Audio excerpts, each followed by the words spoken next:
Hello बच्चों, let's see the following question. A square coil ABCD, question में हमें एक स्क्वायर कॉइल दिया गया है ABCD is placed in XY plane, जिसको XY प्लेन में रखा है with its centre at origin, उसका जो सेंटर है वो ओरिजिन पे है।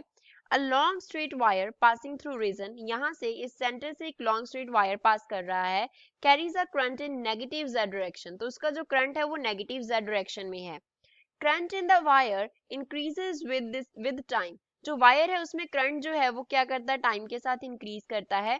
The induced current in the coil is, जो कॉइल है उसमें जो करंट इंड्यूस होगा that is in clockwise direction, anti clockwise direction, zero और अल्टरनेटिंग। तो first of all we will talk about the key concept of the question. इस question में यूज की कॉन्सेप्ट क्या है, तो क्वेश्चन में बात होगी इंड्यूस्ड ईएमएफ की। क्वेश्चन में हमारे पास इंड्यूस्ड ईएमएफ का बात होगा जब किसी भी कॉइल के साथ जो लिंक्ड मैग्नेटिक फ्लक्स है वो चेंज करता है, तो उसकी वजह से क्या इंड्यूस होता है, ईएमएफ इंड्यूस होता है।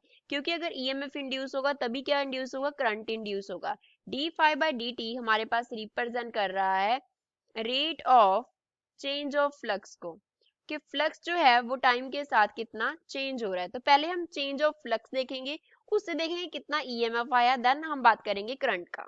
तो अब जो करंट है वो ऐसे जेड डायरेक्शन है, नेगेटिव जेड डायरेक्शन माइनस के कैप, उसमें उस तरफ क्या कर रहा है, यहाँ से करंट जो है वो फ्लो कर रहा है।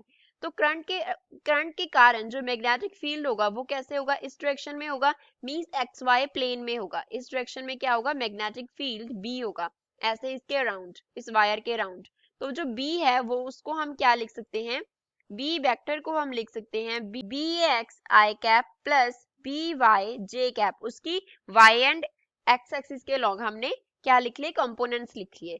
अब बात करते हैं एरिया वेक्टर का। मैग्नेटिक फील्ड B वेक्टर क्या रिप्रेजेंट करता है, B vector here represents magnetic field, magnetic field को रिप्रेजेंट करता है। अब एरिया वेक्टर A वेक्टर का बात करते हैं।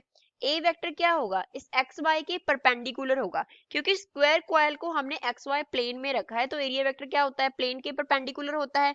तो परपेंडिकुलर डायरेक्शन क्या होगी, पॉजिटिव के कैप डायरेक्शन, इस डायरेक्शन में क्या होगा, एन कैप एरिया वेक्टर होगा। तो एरिया वेक्टर किस डायरेक्शन में है, पॉजिटिव के कैप, मतलब उसको हम मींस उसको हम लिखेंगे ए जेड के कैप।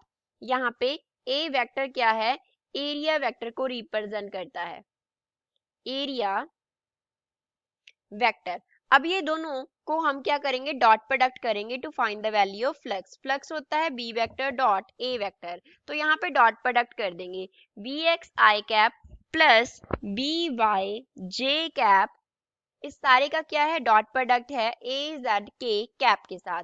तो हमारे पास जो टर्म्स बनेंगी वो क्या बनेंगी, ए जेड बी एक्स, इसके साथ क्या आ रहा है, I cap dot K cap, plus क्या बनेगा, B Y A Z into J cap dot K cap. अब I cap dot K cap क्या होता है, zero, J cap dot K cap क्या होता है, zero.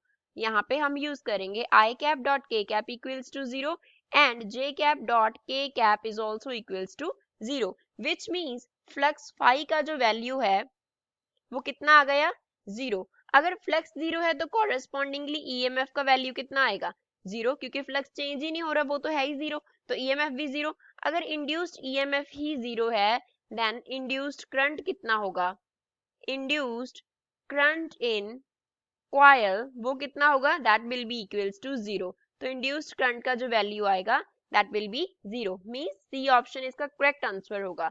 I hope you understood it well, thanks.